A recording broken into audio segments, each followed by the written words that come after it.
اور سب کی اجازت لازم اور ضروری ہوا کرتی ہے۔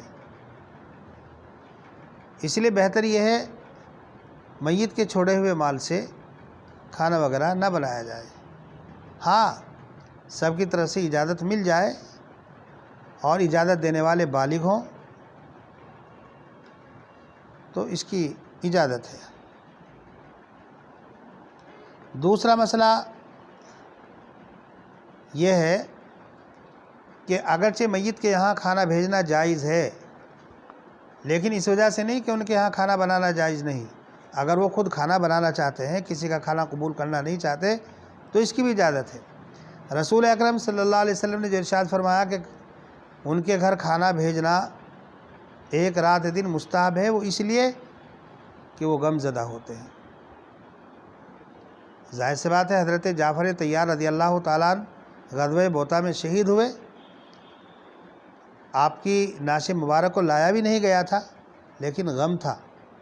غم کی وجہ سے ظاہر سی بات ہے کہ آدمی کھانا وغیرہ نہیں بنا سکتا، اس میں کلفت اور تکلف ہوتا ہے۔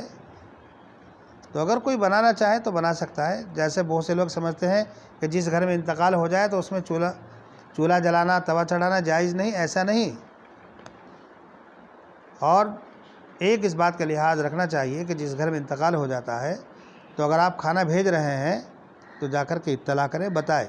کبھی کبھی ایسا ہوتا ہے کہ کئی لوگوں سے کھانا آتا ہے، اب ان کے لیے مشکل ہوتا ہے اس کھانے کو کیا کرے کیا نہ کرے، غم میں مبتلا ہے۔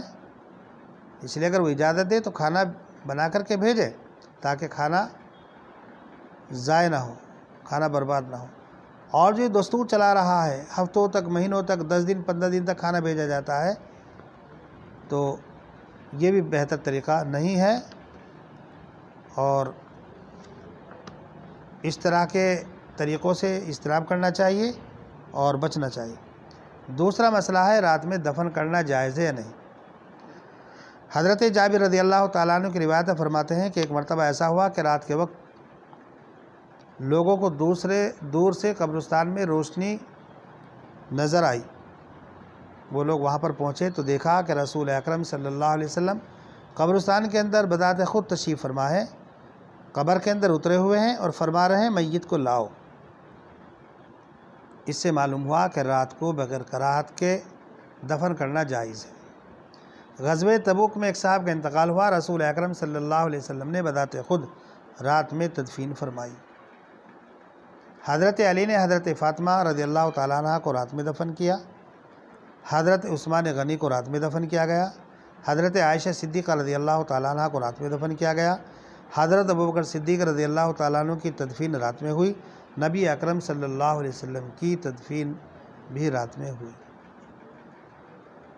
تو رات میں بغیر کراہت کے دفن کرنا جائز ہے۔ اچھا، بعض روایتوں میں جو آتا ہے کہ رسول اکرم صلی اللہ علیہ وسلم نے رات میں دفن کرنے کی ممانعت فرمائی، وہ ممانعت بطور شفقت کی تھی تاکہ دفن کرنے والوں کو دقت نہ ہو، چونکہ رات میں دفن کریں گے تو دقت زیادہ ہوتی ہے، یا اس لیے کہ نماز پڑھنے والے نہ ملیں، نماز پڑھنے والے نہ آئیں، یا اس لیے کہ رات میں گارا پانی ہوتا ہے اور کفن کے خراب ہونے کا اندیشہ رہتا ہے، اس لیے آپ نے بطور شفقت کی ممانعت فرمائی ہے، ورنہ تو بغیر کراہت کے رات میں دفن کرنا جائز ہے۔ تیسرا مسئلہ ہے میت کے پیچھے آگ لے جانا۔ حضرت ابو ہریرہ رضی اللہ تعالیٰ عنہ سے مروی ہے کہ نبی اکرم صلی اللہ علیہ وسلم نے ارشاد فرمایا، جنازے کے پیچھے اس کے ساتھ نہ آواز ہونی چاہیے نہ آگ۔ آواز کا مطلب میت کے پیچھے بلند آواز سے نہ رونے کی اجازت ہے، اور نہ بلند آواز سے ذکر کرنے کی اجازت ہے، نہ قرآن کریم پڑھنے کی اجازت ہے۔ دیکھا ہوگا آپ لوگوں نے کہ ہمارے برادران وطن جب جنازہ لے کر کے جاتے ہیں تو بلند آواز سے کچھ پڑھتے ہوئے چلے جاتے ہیں۔ ہمارے ہاں اس کی اجازت نہیں۔ اگر آپ کو ذکر کرنا ہے، قرآن کی تلاوت کرنا ہے جنازے کے پیچھے تو آہستہ آہستہ کریں، بلند آواز سے اجازت نہیں۔ دوسری بات جو اس حدیث سے پاک میں ارشاد فرمائی گئی، آگ نہ لے جانا چاہیے قبرستان۔ اس آگ سے مراد وہ آگ ہے جو یہودی دھونی وغیرہ کے لیے لے کر جایا کرتے تھے۔ یہودی قبر کو دھونی دیا کرتے تھے، اس کے لیے آگ لے جایا کرتے تھے، تو رسول اکرم صلی اللہ علیہ وسلم نے اس آگ سے منع فرمایا جو دھونی دینے کے لیے لے کر اہل کتاب جایا کرتے تھے، یا وہ آگ ہے جو ہندو میت کو جلانے کے لیے لے کر کے جاتے ہیں، اور اگر وہاں روشنی کی ضرورت ہے، آپ موم بتیاں لے کر کے جا رہے ہیں، یا رات کو دفن کیا جا رہا ہے، قبر میں روشنی کی ضرورت ہے، اس کے لیے آپ آگ لے کر کے جا رہے ہیں روشنی کے لیے، یا کسی اور ضرورت کے لیے آپ آگ لے کر قبرستان جا رہے ہیں، تو شرعاً اس کی اجازت ہے، کوئی ممانعت نہیں۔ بہت سے لوگ پوچھتے ہیں کہ قبرستان میں کوڑا کرکٹ ہو جاتا ہے، کیا قبرستان میں اس کوڑے کرکٹ کے اندر آگ لگائی جا سکتی ہے؟ آگ لگا کر اس کوڑے کرکٹ کو صاف کیا جا سکتا ہے؟ بزرگان محترم، جب قبرستان میں آگ لے جانے کی ویسے ہی اجازت نہیں، تو قبرستان میں کوڑے کرکٹ کو آگ لگانا یا کوڑے کرکٹ کو صاف کرنے کے لیے آگ لگانا، اس کی بھی اجازت نہیں دی جا سکتی، اس لیے کہ آگ جو ہے آلہ عذاب ہے، اس سے لوگ اچھی فال نہیں نکالتے، اچھا شگون نہیں لیتے، برا شگون لیتے ہیں، اس لیے اس کی ممانعت ہے۔ چوتھا مسئلہ ہے اوقات ثلاثہ، جس وقت سورج طلوع ہوتا ہے، جس وقت سورج بیچوں بیچ ہوتا ہے، اور جس وقت سورج غروب ہوتا ہے، اس وقت نماز جنازہ پڑھنا اور سجدے تلاوت کرنا کیسا ہے؟ بزرگان محترم، ان تینوں اوقات میں ہر طرح کی نماز پڑھنا منع ہے، لہذا نماز جنازہ پڑھنا بھی منع ہے اور سجدے تلاوت بھی منع ہے، نہ نماز جنازہ پڑھنی چاہیے، نہ سجدے تلاوت کرنا چاہیے۔ ہاں، اگر جنازہ انہی اوقات میں کہیں سے آ گیا، یا آپ نے آیت سجدہ انہی اوقات میں سے کسی وقت میں پڑھی، تو آپ کے لیے گنجائش ہے، آپ نماز پڑھ سکتے ہیں، سجدے تلاوت کر سکتے ہیں، لیکن بہتر یہ ہے کہ اس وقت کو نکال دیا جائے۔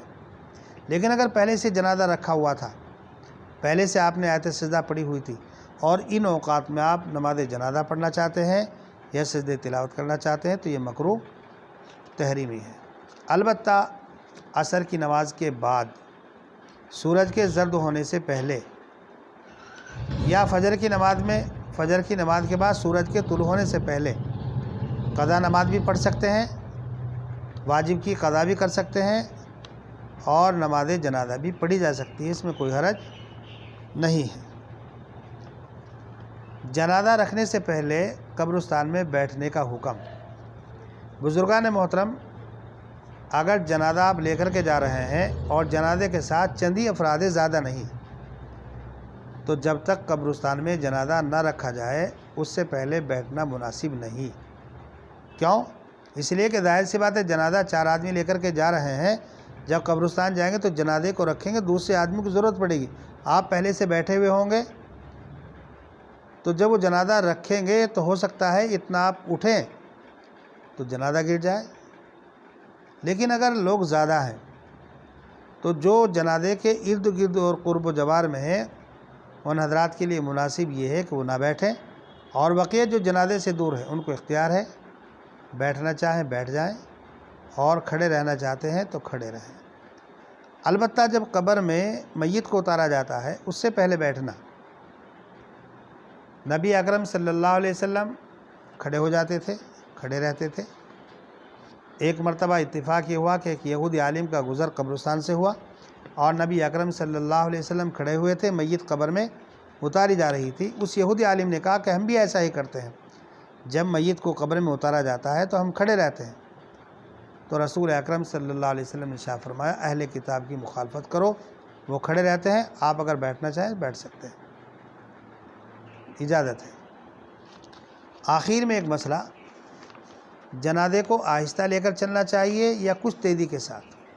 بزرگان محترم، جو ہماری عام رفتار ہوتی ہے، عام طریقے سے جو ہم لوگ چلتے ہیں، اس سے کچھ تیزی کے ساتھ جنازے کو لے کر کے چلنا چاہیے، اور اتنی تیز بھی نہیں ہونی چاہیے کہ جنازے کے اندر حرکت پیدا ہو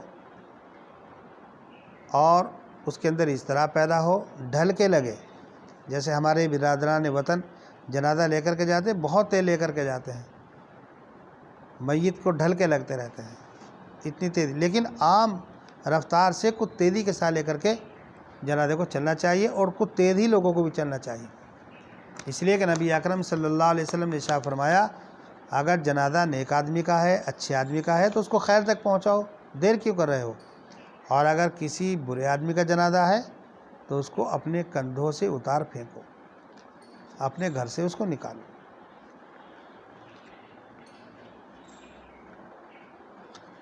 حضرت ابو بکر رضی اللہ تعالیٰ عنہ کے بارے میں آتا ہے کہ ایک مرتبہ کچھ صحابہ کرام جنازہ لے کر کے جا رہے تھے، اور صحابہ جنازے کے پیچھے پیچھے چل رہے تھے آہستہ آہستہ، تو حضرت ابو بکر رضی اللہ تعالیٰ عنہ کوڑا لے کر کے بھاگے ان کے پیچھے تنبیہ کے لیے، ڈانٹ اور ڈپٹنے کے لیے۔ فرمایا کہ نبی اکرم صلی اللہ علیہ وسلم کے زمانے میں ہم جنازے کے پیچھے تیزی کے ساتھ چلتے تھے، آپ لوگ آہستہ آہستہ چل رہے ہیں۔ بزرگان محترم، تجہیز و تکفین کے اندر جلدی کرنی چاہیے، اور ہم نے دیکھا ہے کہ بلا وجہ شرعی کے، بلا عذر شرعی کے، بلا مجبوری کے جنازے کے اندر تاخیر کرتے رہتے ہیں، یہ خلاف سنت ہے، نہ اس میں میت کے لیے بہترائی ہے اور نہ اہل میت کے لیے بہترائی ہے۔ آخر میں نماز جنازے کا طریقہ، بزرگان محترم، جنازے میں نیت شرط ہے، اور کھڑا رہنا یہ فرض ہے، اور تکبیر کہنا یہ فرض ہے، بس یہ جو دعا وغیرہ پڑھی جاتی ہے یہ سنت ہے، اگر کسی کو یاد ہو تو پڑھ لیں، یاد نہ ہو تو تب بھی نماز جنازہ ہو جائے گی۔ اکثر لوگوں کو دیکھا گیا کہ پیچھے کھڑے رہتے ہیں، پوچھتے بھائی نماز جنازہ کیوں نہیں پڑھی، دعا یاد نہیں۔ ارے میاں دعا کا پڑھنا ضروری نہیں، دعا سیکھو، نہیں یاد ہے، لیکن اگر آپ کے یاد نہیں ہے تو اتنا تو کر ہی سکتے ہیں، نیت کر لیں، کھڑے ہو جائیں اور تکبیر کہہ لیں، آپ کی نماز جنازہ ہو جائے گی۔ بہت سے لوگ جنازے کے اندر لڑتے جھگڑتے ہیں جوتوں اور چپلوں کے اوپر۔ بزرگان محترم، اگر آپ ایسی جگہ نماز جنازہ پڑھ رہے ہیں جو گندی جگہ ہے، جہاں کیچڑ ہے، تو وہاں آپ جوتے پہن کر نماز پڑھ سکتے ہیں، کوئی حرج نہیں۔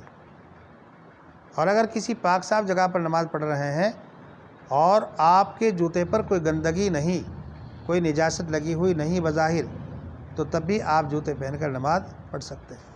لیکن اگر آپ کے جوتوں پر نجاست ہے، گندگی لگی ہوئی ہے، اور آپ پاک صاف جگہ ہیں، تو پھر جوتے اتار کر کے نماز پڑھیے، جوتے پہن کر کے نماز پڑھنا آپ کے لیے اس صورت میں جائز نہیں ہے۔